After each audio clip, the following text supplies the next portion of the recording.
Bonjour tout le monde et bienvenue sur Allo Pasteur, une émission dans laquelle je réponds à vos questions théologiques, bibliques ou relatives à la vie chrétienne. Alors la question pour aujourd'hui, c'est le réveil. Qu'est-ce que c'est qu'un réveil et comment est-ce qu'un réveil se répand? Je ne sais pas si vous êtes comme moi, mais moi, le réveil, j'en entends parler depuis 30 ans. C'est quelque chose dont beaucoup de gens parlent.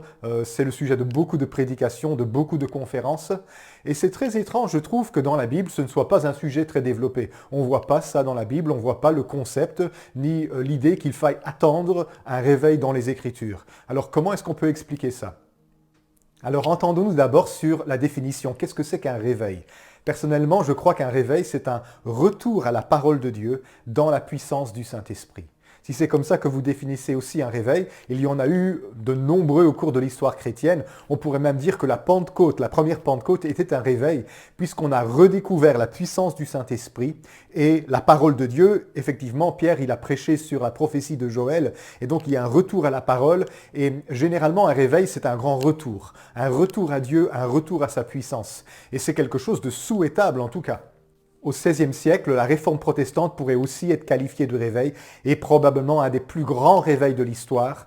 Les réformateurs ont redécouvert le salut par la grâce au moyen de la foi. Pensez à Luther, pensez à Calvin, il y en a plusieurs autres. Et cet enseignement a touché l'entièreté de l'Europe, s'est répandu comme un feu de forêt au milieu de l'Europe. Et la Belgique a aussi été fortement touchée à cette époque. Peut-être que quand on parle de réveil, vous pensez à des réveils qui sont plus proches de nous, des réveils du XXe siècle, par exemple le réveil pentecôtiste du début du XXe siècle, ou des réveils peut-être de notre propre génération.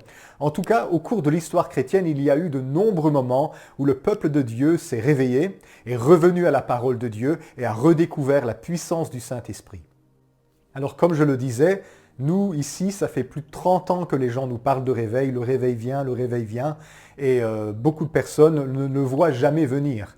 Parce que le réveil, ce n'est pas du tout ce qu'on attend.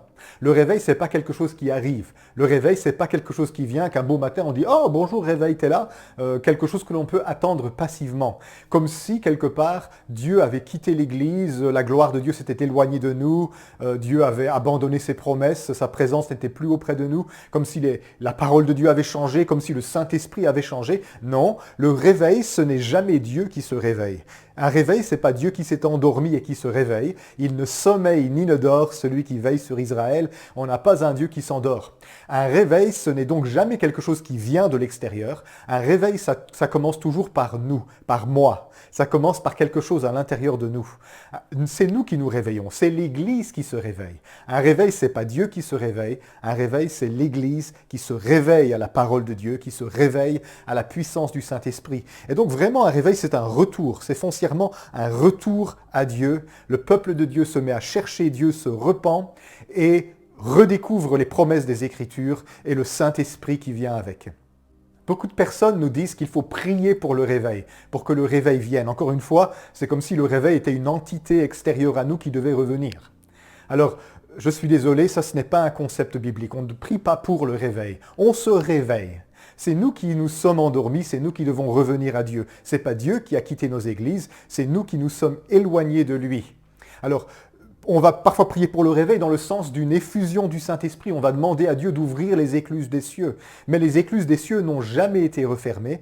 Les écluses des cieux ont été ouvertes par l'œuvre de Jésus-Christ. Et rien ne peut défaire ce que Jésus a accompli. Jésus a déchiré le voile, il a déchiré le ciel, et il n'y a personne qui est passé derrière pour recoudre le voile déchiré ou pour refermer le ciel. Depuis que Jésus a triomphé, eh bien les cieux sont ouverts et le Saint-Esprit est répandu. Mais nous, en tant qu'Église, nous nous sommes passablement endormis et donc nous nous imaginons que le Saint-Esprit n'est pas là ou que les cieux sont fermés au-dessus de nous, alors qu'en fait les cieux sont ouverts, mais ce sont nos esprits qui sont fermés. Ce sont nos yeux qui sont devenus aveugles, nos oreilles qui sont devenues sourdes et nos cœurs qui sont devenus durs.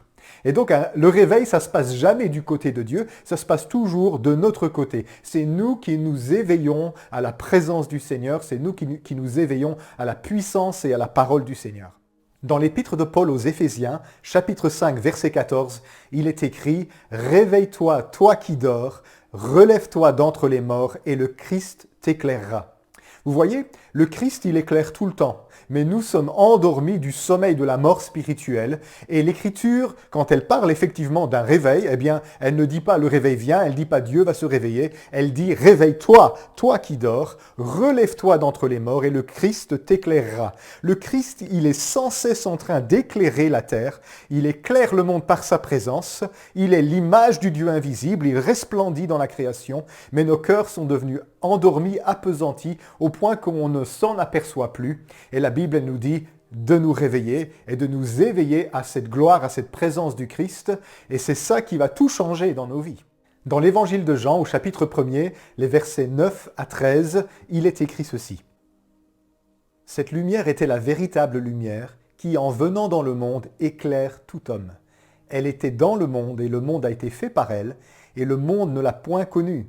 Elle est venue chez les siens, et les siens ne l'ont point reçue, mais à tous ceux qui l'ont reçue, à ceux qui croient en son nom, elle a donné le pouvoir de devenir des enfants de Dieu, lesquels sont nés non du sang, ni de la volonté de la chair, ni de la volonté de l'homme, mais de Dieu. » Le monde a été fait par Jésus. Le Christ, il est dans le monde, il est tout autour de nous et nous ne le voyons pas. Il habite autour de nous, il habite au milieu de nous. Nos yeux sont empêchés de le reconnaître. Il est la lumière qui éclaire tout homme, la Bible, elle dit. Et c'est nous qui ne recevons pas cette lumière. Nous nous cachons dans les ténèbres parce que nos œuvres sont mauvaises et on a peur d'être dévoilés, ou parce qu'on a toutes sortes de choses dans notre tête au sujet de Dieu qui sont fausses et nous avons peur de lui, et donc nous nous cachons de lui alors qu'il nous aime et il nous rappelle à lui, il nous demande à revenir à lui. Mais la Bible, elle nous dit une bonne nouvelle. À tous ceux qui l'ont reçue, elle a donné le pouvoir de devenir des enfants de Dieu. Et donc, cette lumière du Christ qui réveille les hommes, qui donne la vie à tous les hommes, elle brille en permanence, mais il faut la recevoir, il faut l'accueillir dans nos vies. Un réveil, c'est quand nous accueillons à nouveau Jésus-Christ, sa parole et la puissance de son esprit. Alors, comment est-ce qu'un réveil se répand ? Puisque maintenant on est d'accord sur ce que c'est, comment est-ce qu'un réveil se répand? Il y a quelques jours seulement, j'ai entendu un pasteur prêcher sur ce thème-là, et il a dit que puisque nous pouvons avoir une épidémie mondiale, nous pouvons avoir un réveil mondial. Et en l'entendant dire ça, eh bien ça m'a lancé dans toutes sortes de réflexions et de pistes par rapport à la comparaison entre une épidémie et un réveil. Les deux semblent se répandre un peu de la même manière. Alors évidemment, vous m'avez compris, quand je parle de réveil, c'est quelque chose de positif. On est bien d'accord qu'une épidémie, une pandémie, c'est quelque chose de négatif. Mais dans la manière dont ces deux choses se répandent, il y a quelques similitudes et que je pense que vous allez trouver intéressantes. Alors, première comparaison, une épidémie ou une pandémie, ça se répand parce que des personnes infectées contaminent les autres. Et c'est comme ça aussi qu'un réveil se répand. Quelqu'un qui a été touché par le Seigneur va avoir forcément un effet sur les personnes avec qui il aura des contacts. Si vous passez 30 ans de votre vie chrétienne assise à côté de Judas l'Iscariote, eh bien, je pense qu'un petit peu de ce que Judas porte va venir sur vous. Vous allez peut-être devenir un traître comme lui. Mais si vous restez 30 ans de votre vie chrétienne assis à côté d'Élie le prophète, je suis sûr qu'un peu du feu d'Élie va venir sur vous. Dis-moi qui tu hantes et je te dirai qui tu es. Vous connaissez ce proverbe. Eh bien, les réveils se répandent aussi comme ça. Un réveil, ça ne se répand pas juste dans l'atmosphère. Quand on étudie les réveils, on voit parfois clairement une chaîne de contamination positive. On voit que tel prédicateur est allé dans tel endroit, a prêché dans telle communauté, et que le réveil s'est répandu à la suite de cette personne, à cette personne, à cette personne. Il y a une chaîne de contamination positive. Les réveils se répandent à travers les gens, comme les virus d'ailleurs. Un virus ne peut pas se répandre s'il n'y a pas d'agent qui le propage. En tout cas, celui que nous connaissons en ce moment, le Covid-19, le SARS-CoV-2, là, eh bien, il ne se répand pas dans l'air, en tout cas pas à longue portée, et donc du coup, il faut qu'il y ait quelqu'un qui le transporte. Eh bien, un réveil, c'est la même chose. Un réveil, il est transporté de personne à personne, par contact. Quand nous sommes en contact avec des gens, eh bien, ces personnes-là sont susceptibles d'être touchées par ce que nous portons, par le feu du Saint-Esprit qui est sur nos vies.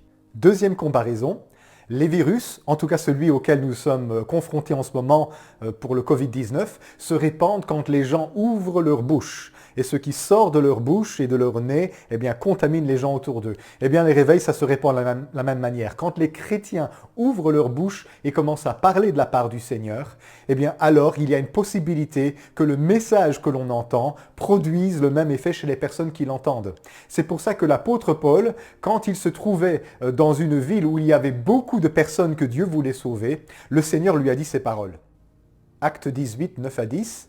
Le Seigneur dit à Paul, en vision pendant la nuit, « Ne crains point, mais parle, et ne te tais point, car je suis avec toi, et personne ne mettra la main sur toi pour te faire du mal. Parle, car j'ai un peuple nombreux dans cette ville. » Si les chrétiens se taisent et cessent de prêcher l'Évangile, eh bien personne ne va se convertir, personne ne va revenir au Seigneur, personne ne va découvrir la parole de Dieu et la puissance du Saint-Esprit. Et c'est pour ça qu'il est écrit « Comment croiront-ils si personne ne leur prêche ?» Parce que la foi, elle vient de ce qu'on entend, et ce qu'on entend vient de la parole du Christ, c'est-à-dire du message de la prédication. Les chrétiens doivent ouvrir leur bouche s'ils veulent que le réveil se répande. Et beaucoup de chrétiens ne témoignent plus, beaucoup de chrétiens ont peur de témoigner, ils ont peur du ridicule, peur d'être méprisés, peur d'être persécutés peut-être parfois. Ou juste, ils sont timides, ils manquent de courage, et du coup, ils étouffent le réveil sans le savoir. Alors, ils diront peut-être pas qu'ils sont contre le réveil, mais le fait qu'ils ne parlent jamais du Seigneur à personne, eh bien, effectivement, c'est une manière d'empêcher la propagation du réveil et de l'Évangile et du royaume de Dieu. Troisième similitude, les virus ne nécessitent pas beaucoup d'aide pour se répandre. Il suffit qu'une personne contamine 2 ou 3 personnes pour que tout à coup, ça devienne une pandémie mondiale. Alors, pour nous, on pourrait se dire, mais moi je ne suis pas capable d'amener le réveil dans mon pays, et encore moins sur la planète. Mais on ne vous demande pas d'amener le réveil dans le pays, ni d'amener le réveil sur toute la planète. La Bible, elle vous demande juste de parler à 2 ou 3 personnes. Si, même au cours de votre vie entière, vous n'avez pu toucher que 2 ou 3 personnes, ces 2 ou 3 personnes vont à leur tour toucher 2 ou 3 personnes, et l'effet va être exponentiel, et très vite, la terre entière sera touchée. Et donc nous, on a tendance de se dire, moi je ne suis pas capable de travailler au réveil, mais si tout chrétien qui a vécu même un tout petit truc avec Dieu, qui a un tout petit témoignage de rien du tout, il est capable de travailler au réveil, pourvu qu'il ouvre sa bouche et qu'il se mette à parler et qui communique ce qu'il a vécu, qui parle de ce qu'il a vécu, qui parle de Jésus. Il ne faut pas beaucoup de gens. Maintenant, c'est vrai que quand on voit certains grands revivalistes ou certains grands évangélistes qui sont capables de prêcher à des millions de personnes en même temps, c'est impressionnant et on se dit, je ne suis pas capable de faire ça. Je vous comprends, mais au cours de notre vie, on aura sans doute de multiples occasions de parler à quelques personnes. Et il ne faut pas beaucoup pour qu'un réveil se produise. Il suffit qu'au cours de ta vie, tu aies parlé à 2 ou 3 personnes qui soient touchées par le Seigneur, parce que ces 2 ou 3 personnes vont en faire autant. Et vous aurez travaillé à l'avancement du royaume de Dieu, à ce que l'Évangile soit répandu vers toutes les nations et à un réveil planétaire. C'est intéressant de remarquer que quand Jésus envoyait ses disciples évangéliser les villes où il comptait aller prêcher par la suite, il les envoyait par 2. Il envoyait 2 disciples pour une ville entière. Parce que pour Jésus, il ne faut pas beaucoup de disciples pour évangéliser une ville. Il suffit de 2 personnes. 2 pour ne pas qu'ils soient tout seuls et qu'ils aient un petit peu de compagnie pendant la route au cas où les choses tourneraient mal parce que parfois il y a des persécutions. Mais Jésus les envoyait 2 par 2. Jésus, il croyait vraiment à la capacité de 2 petits disciples à évangéliser l'entièreté d'une ville. Nous, on a peur, et étant de nombreux chrétiens dans une ville, on s'imagine qu'on ne sera pas capable d'évangéliser une ville. Jésus, il croit vraiment au pouvoir du témoignage de ses disciples parce que les disciples prêchent l'évangile et l'évangile, c'est la puissance qui peut renverser ce monde, qui peut transformer des vies. Il suffit de 2 petites personnes qui prêchent pour que toute une ville soit touchée. Même pas une église entière, juste 2 petites personnes. Alors nous venons de parler des choses que nous pouvons faire pour répandre le feu du réveil à travers la terre. Mais est-ce qu'il y aurait des choses que nous faisons qui empêchent, qui limitent, qui éteignent le réveil? Est-ce que nous sommes parfois, sans le savoir, coupables d'empêcher le feu du réveil de se répandre à travers nos vies? Ben oui, en effet, quand on regarde l'histoire de l'Église, on voit qu'à de nombreuses reprises, les réveils se sont éteints à cause de la faute des églises, des dénominations ou des individus isolés. Il y a des choses que nous pouvons faire qui éteignent les réveils. Eh bien, c'est la même chose avec les épidémies ou avec les pandémies. On nous demande de délibérément faire des choses qui vont empêcher le virus de se répandre. Et on peut tirer une comparaison avec le réveil. Si les chrétiens font ces choses que je vais citer maintenant, eh bien, il y a toutes les chances que nous sommes en train, sans le vouloir, d'empêcher le royaume de Dieu de se répandre, d'empêcher l'évangélisation de la planète et d'éteindre le feu du réveil autour de nous. La première chose que l'on nous demande quand il y a un moment d'épidémie comme maintenant, c'est le confinement. C'est-à-dire que nous ne vivons plus en contact avec le reste de la société et nous nous confinons chez nous. Alors, quand les églises deviennent des églises bunkers, des églises renfermées sur elles-mêmes, qui tournent toujours autour des mêmes personnes, on prie pour les mêmes personnes, on prie pour les corps aux pieds de la même grand-mère toutes les semaines depuis 10 ans. L'église est une église bunker, elle est enfermée sur elle-même, c'est une église confinée. Une église confinée, c'est une église qui empêche le feu du réveil de se répandre. Il y a quelque chose forcément qui va se passer, c'est que ce que Dieu nous donne, comme ça n'a pas d'issue, comme ça ne se répand pas à l'extérieur, les fleuves d'eau vive que le Seigneur nous donne, eh bien, vont s'arrêter avec nous et le réveil va s'arrêter. Parce qu'un réveil que l'on n'alimente pas avec de nouvelles personnes, eh bien, c'est un réveil qui généralement s'éteint. Si vous prenez l'exemple de la mer morte en Israël, eh bien, la mer morte, c'est un lac qui a une arrivée d'eau, le Jourdain se jette dans la mer morte, mais il n'y a pas d'issue, l'eau ne s'évacue pas. Et donc ce qui se passe, c'est que l'eau s'évapore, la concentration en sel n'arrête pas d'augmenter, elle est constamment alimentée, mais elle ne donne nulle part. Il n'y a pas d'issue. Eh bien, ça devient une mer morte. Eh bien, les églises qui ne sont pas ouvertes vers l'extérieur, qui sont renfermées sur elles-mêmes, elles finissent toujours par mourir. Alors personne ne s'imagine que c'est le cas de son église, mais moi je connais pas mal de pasteurs qui disent à leurs chrétiens, à leurs membres, surtout n'allez pas dans les conférences, n'allez pas dans les camps, ne sortez pas d'ici, en dehors de nous il n'y a pas de salut, il faut avoir peur de tout ce qui se passe. Je ne veux pas dire que nous devons être infidèles à notre église locale, mais il y a des personnes qui carrément contrôlent les gens par un esprit de peur, ils les gardent, ils les concentrent à l'intérieur, et du coup on prie les uns pour les autres, on se bénit les uns les autres pendant 10 ans, et bien ça c'est la recette pour éteindre un réveil. Regardez ce passage biblique. En Matthieu 5, 14 à 16, Jésus dit « Vous êtes la lumière du monde. Une ville située sur une montagne ne peut être cachée, et l'on n'allume pas une lampe pour la mettre sous le boisseau, mais on la met sur le chandelier, et elle éclaire tous ceux qui sont dans la maison. Que votre lumière luise ainsi devant les hommes, afin qu'ils voient vos bonnes œuvres, et qu'ils glorifient votre Père qui est dans les cieux. » Une église en bonne santé est censée être ouverte sur l'extérieur. Elle n'est pas censée fonctionner en vase clos, elle n'est pas censée être protectionniste, elle est censée être en mission. Elle doit être tournée sur l'extérieur, elle doit être au contact du monde. Ça doit être une église transparente, une église qui révèle à la société ce que Dieu est en train de faire au milieu d'elle. Nous sommes appelés à être une lumière, c'est-à-dire pas une lumière qui est cachée sous le boisseau, mais une lumière qui est mise sur le chandelier pour que tout le monde puisse la voir.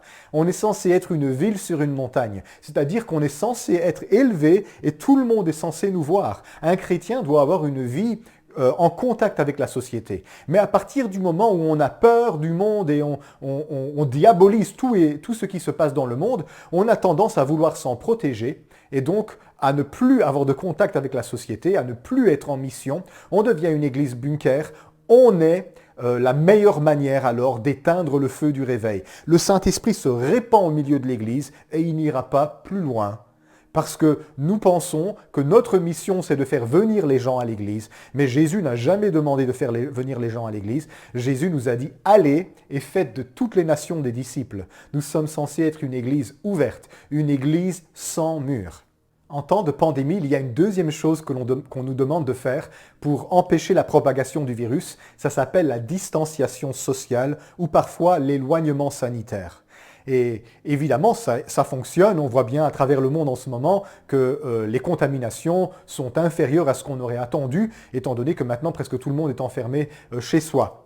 Mais il y a une comparaison évidemment avec le réveil. Quand une église, elle pratique la distanciation sociale ou l'éloignement sanitaire, eh bien nous avons tendance à éteindre le feu du réveil. On tourne autour de nous-mêmes et on rejette le monde, on pointe du doigt, on critique et on juge la société. On ne se rend bien sûr pas compte qu'il y a peut-être tout autant de dysfonctionnements à l'intérieur de l'Église qu'il y en a au dehors. Et on a cet esprit de jugement qui fait que pour être saint, eh bien, il ne faut plus s'approcher des pécheurs.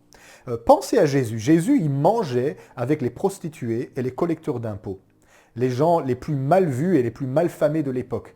Les pharisiens passaient par là et disaient aux disciples de Jésus, « Votre maître mange avec les gens de mauvaise vie. » Voyez comment l'esprit pharisien, l'esprit religieux et légaliste peut conduire à une vie spirituelle de distanciation sociale, où on ne veut plus serrer la main des gens, on ne veut plus aller à leur contact, on ne veut plus avoir de rencontres avec les personnes normales de notre société. Un chrétien doit avoir des activités dans sa vie qui le mettent en contact avec des personnes qui ne sont pas sauvées. Alors je ne veux pas dire par là qu'un chrétien doit se compromettre ou faire des choses immorales, mais ce que je veux dire, c'est qu'un chrétien doit avoir un contact avec les pécheurs. Parce que s'il n'a pas de contact avec les pécheurs, eh bien, il ne peut pas les évangéliser. La Bible dit que nous sommes le sel de la terre. À l'époque biblique, le sel était le frigo d'aujourd'hui. Ça servait à préserver les aliments. Et donc le sel devait être en contact avec les aliments pour les préserver. Un chrétien, il est le sel de la terre. Un chrétien qui n'est pas en contact avec le monde, eh bien il ne sert à rien. Et il va tourner en vase clos. On va vivre comme les Amish qui vivent en communauté, seulement entre eux, entre chrétiens, ou on va vivre comme les moines derrière des murs de monastères, et on ne va plus avoir de contact avec la société, ou très peu de contact, soi-disant pour se préserver du monde, pour se protéger des souillures du monde. Dieu ne nous a jamais demandé de sortir du monde, mais d'être dans le monde tout en nous préservant des souillures du monde, mais surtout d'avoir un contact avec les gens de ce monde pour pouvoir leur témoigner de Jésus. C'est pour ça que je dis toujours aux chrétiens, cherchez une activité qui vous mette en contact avec des personnes qui ne sont pas sauvées. Inscrivez-vous à un atelier de peinture, à un atelier d'écriture, à un sport ou à une activité, à un club d'échecs, je ne sais pas qu'est-ce que vous aimez, mais choisissez des activités qui vous mettent en contact avec des personnes qui ne sont pas chrétiennes. Parce que vous êtes appelé le sel de la terre, vous devez être en contact avec la terre. Si vous passez 6 jours par semaine ou 7 jours par semaine à l'église avec d'autres chrétiens, eh bien vous salez le sel, mais vous ne salez pas la terre. Et donc votre témoignage ne sert à rien. Parfois, les chrétiens se séparent du monde et n'ont plus de contact avec leur famille inconvertie ou avec des amis, des anciens amis qui ne sont pas chrétiens parce qu'ils ont une fausse conception de la sanctification. Ils croient que se sanctifier, ça consiste à couper les ponts avec tout le monde et ne vivre plus qu'avec des chrétiens. Ce n'est pas ça la sanctification. Et généralement, ça s'accompagne d'un esprit de jugement où on va penser qu'on est trop saint pour pouvoir avoir un contact avec des gens de la société et on commence à les juger, à les mépriser. On nous dit toujours pourtant que nous devons aimer les pécheurs. Nous ne devons pas aimer le péché, mais nous devons aimer le pécheur. Nous devons être comme Dieu. Dieu, il aime le pécheur. Nous étions pécheurs et Dieu nous a aimés. Mais Dieu, il déteste le péché. Et Dieu, il déteste le péché parce que le péché détruit les pécheurs. Et Dieu aime les pécheurs et il ne veut pas qu'ils meurent. Et nous devons être pareils. Nous devons aimer les gens, nous devons aimer les pécheurs, nous devons nous mettre à leur portée. Nous ne devons pas aimer ce qu'ils font, mais nous devons les aimer eux. Et cet esprit de jugement, nous avons besoin de l'éloigner de nous. Peut-être que nous n'avons pas compris l'évangile. Dans l'évangile de Jean, ce texte est très connu, mais pourtant si peu mis en pratique. Jean 3, 16, 17 dit ceci. « Car Dieu a tant aimé le monde qu'il a donné son Fils unique afin que quiconque croit en lui ne périsse point, mais qu'il ait la vie éternelle. Dieu, en effet, n'a pas envoyé son Fils dans le monde pour qu'il juge le monde, mais pour que le monde soit sauvé par lui. » Nous avons besoin, en tant que chrétiens, de nous débarrasser de cet esprit de jugement, de condamnation. Jésus n'est pas venu dans le monde pour juger le monde, mais pour sauver le monde.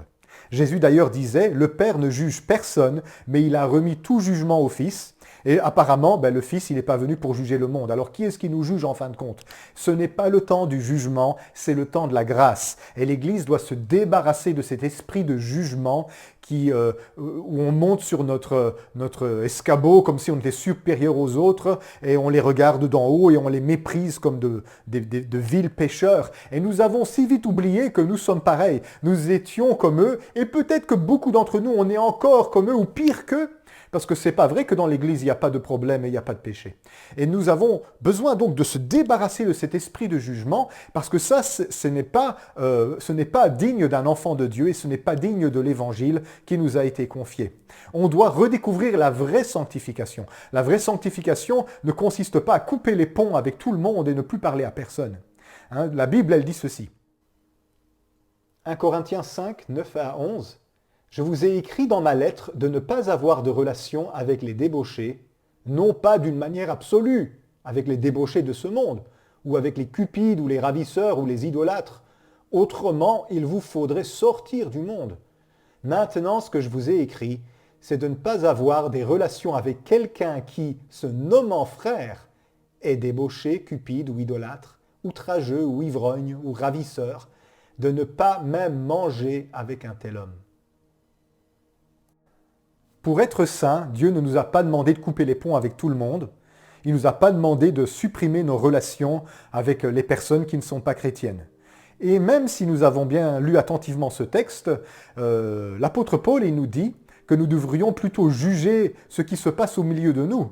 Au lieu de pointer le doigt sur ce qui dysfonctionne dans le monde, regardons déjà à ce qui ne va pas au milieu de nos églises. Parce que dans nos églises, il y a des personnes qui vivent mal, qui vivent dans le péché et qui font ce qui est mal aux yeux de Dieu. Et évidemment, les gens du monde le voient très bien, ces choses-là. Ils rencontrent toujours des chrétiens qui sont comme ça et alors du coup, ils vont être dégoûtés. Si on commençait déjà par juger ce qui se passe et à traiter ce qui se passe au milieu de nous, au lieu de s'occuper de ce qui se passe dans le monde, peut-être qu'on serait de meilleurs témoins de Jésus-Christ. Mais comprenez un petit peu, ici, il n'est pas question de se sanctifier en coupant les ponts, en ne parlant plus à personne, mais la sanctification, elle est plutôt un travail interne, à l'intérieur de l'Église et à l'intérieur de nos vies.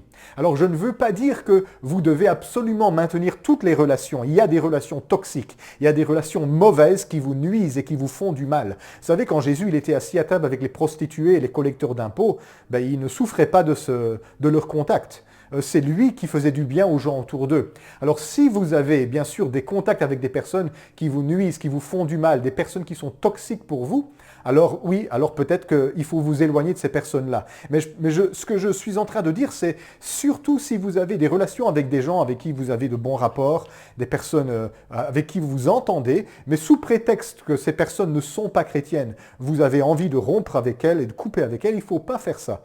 Parce que si vous le faites, vous n'aurez plus de moyens d'évangéliser. L'évangélisation, ça passe presque toujours par des relations personnelles, interpersonnelles. C'est très rare que ça fonctionne par d'autres moyens. La majorité des chrétiens d'aujourd'hui sont venus au Seigneur à travers des relations interpersonnelles, des gens qui leur ont parlé. Et donc, maintenez ces relations-là. Ne pratiquez pas la distanciation sociale et l'éloignement sanitaire comme si vous étiez tellement saint que vous ne pouvez pas avoir de relation avec les gens du monde. Alors il y a une troisième chose qu'en temps de pandémie, on nous demande de faire pour éviter que la maladie se répande encore davantage. C'est la vaccination. Alors ici, dans la pandémie du Covid-19, on n'y est pas encore. Le vaccin est pour l'année prochaine sans doute. Mais un vaccin, c'est quoi? Un vaccin, c'est le virus sous sa forme amoindrie ou affaiblie qui est injecté dans le corps humain de manière à provoquer une réaction dans le système immunitaire de la personne pour que des anticorps soient produits et que la prochaine fois que la personne sera en contact avec le virus, eh bien son corps connaîtra ce corps étranger et réagira aussitôt. Donc ça, c'est le principe d'un vaccin. La plupart d'entre nous, on a été vaccinés de nombreuses maladies qui nous protègent aujourd'hui de choses qui tuaient nos ancêtres ou qui leur donnaient une vie absolument difficile par toutes sortes de déformations. Pensez à la polio, par exemple. Quand je voyage dans le tiers-monde, je vois parfois des gens qui sont atteints de la polio. Et je me dis, mais chez nous, on n'en voit presque plus jamais, on n'en voit jamais en fait. Eh bien, c'est parce que la vaccination, ça fonctionne.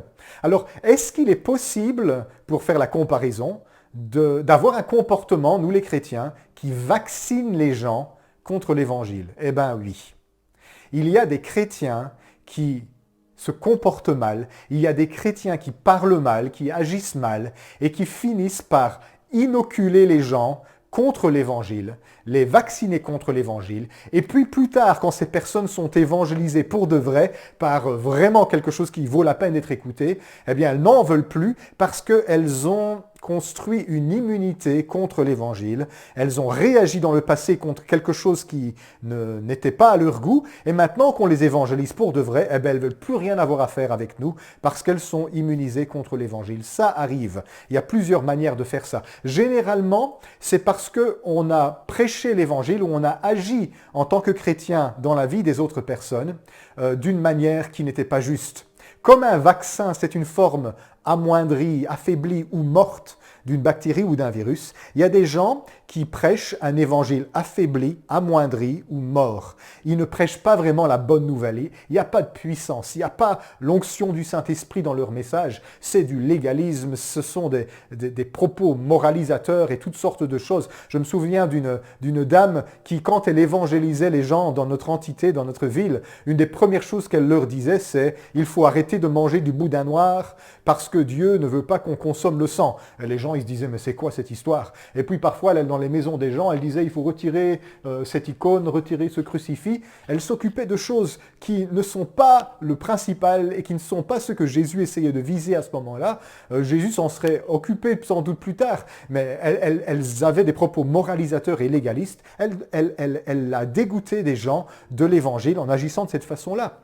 Et donc, il faut faire attention que notre comportement ne dégoûte pas les gens. Il y a des personnes, ils veulent tellement la conversion de leurs proches qu'ils les embêtent royalement en leur assénant des coups de versets bibliques, des sermons, on prêche à notre épouse, on prêche à notre époux, on prêche à nos enfants, on prêche à nos parents, on prêche à nos collègues de travail, et ils en ont ras-le-bol de nous entendre, on les a gavés complètement. Eh bien, excusez-moi, mais si vous vous comportez comme ça, eh bien, vous empêchez le réveil, vous empêchez l'évangélisation, vous empêchez le royaume de Dieu de se répandre. Parce que ces personnes-là vont développer un tel dégoût contre l'évangile que quand plus tard quelqu'un les évangélisera correctement, elles diront « Ah, non merci, j'ai déjà vu, j'ai déjà goûté, sans intérêt, ça ne m'intéresse pas, lâchez-moi ». Évidemment, ils ont réagi de cette façon-là parce qu'ils ont été confrontés dans le passé à des chrétiens qui faisaient les choses de travers. Alors, on dit que les gens de ce monde, il y a deux raisons pour lesquelles ils ne sont pas convertis à Jésus-Christ. La première raison, c'est qu'ils n'ont pas encore rencontré un chrétien.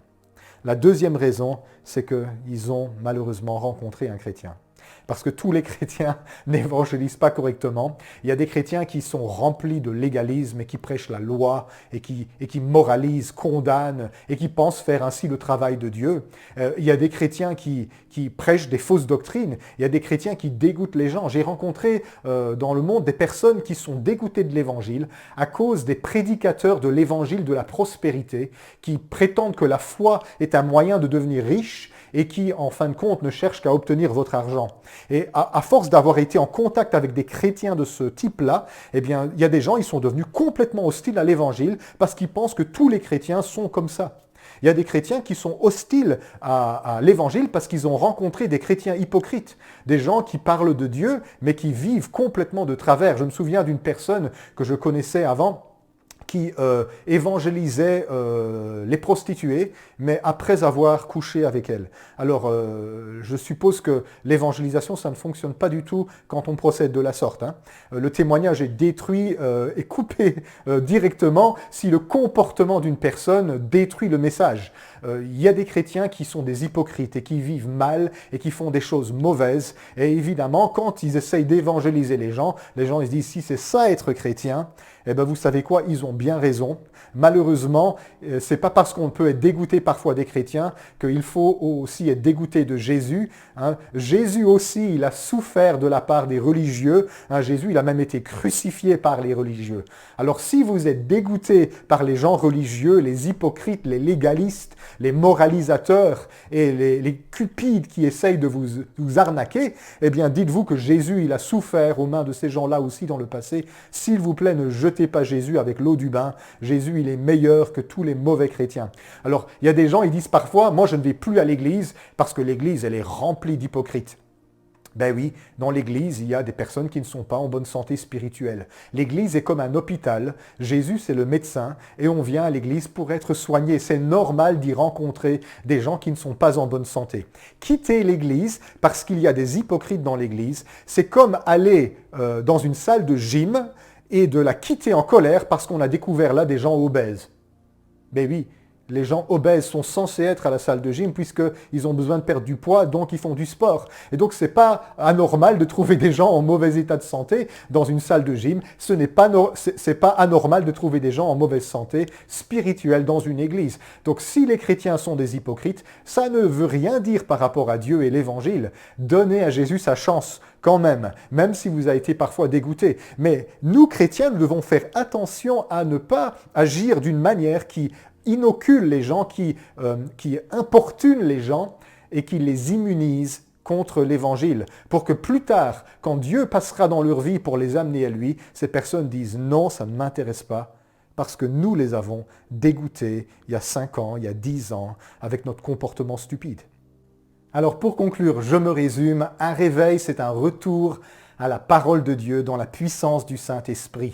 Un réveil, ce n'est pas Dieu qui se réveille, ce n'est pas quelque chose qui vient.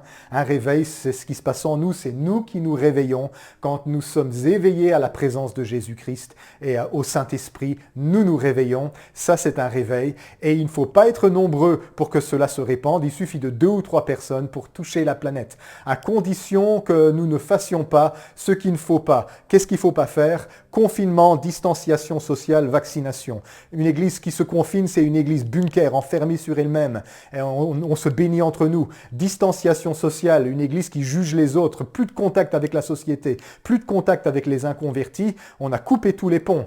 Vaccination, ça c'est quand nous avons des contacts avec les inconvertis, mais nous les bassinons, nous les embêtons, nous leur prêchons des fausses doctrines, nous leur prêchons autre chose que l'évangile, nous sommes des hypocrites, nous sommes moralisateurs et légalistes, et pour finir, nous les dégoûtons de l'évangile, et le jour où ils sont évangélisés pour de vrai par quelqu'un qui prêche correctement, eh bien ils n'en veulent pas parce qu'ils sont immunisés contre l'évangile. Alors ça c'est ce qu'il ne faut pas faire, il ne faut pas se confiner, il ne faut pas se séparer des autres personnes de la société et il ne faut pas se comporter d'une manière qui les vaccine contre l'évangile. Mais si nous ne faisons pas ça, mes amis, il ne faut pas faire grand-chose. Il suffit d'être un chrétien en feu. Une personne en feu qui touche 2 ou 3 autres et les met en feu, ça peut générer un réveil mondial. Oui, je suis totalement d'accord avec cette citation que j'ai citée au début. Si nous pouvons avoir une épidémie mondiale, nous pouvons avoir un réveil mondial. Voilà, ça sera tout pour aujourd'hui. Alors si vous avez d'autres questions, n'hésitez pas, dans la description de cette vidéo, il y a un formulaire pour rentrer vos questions. Et je vous dis au revoir, soyez bénis, bye bye.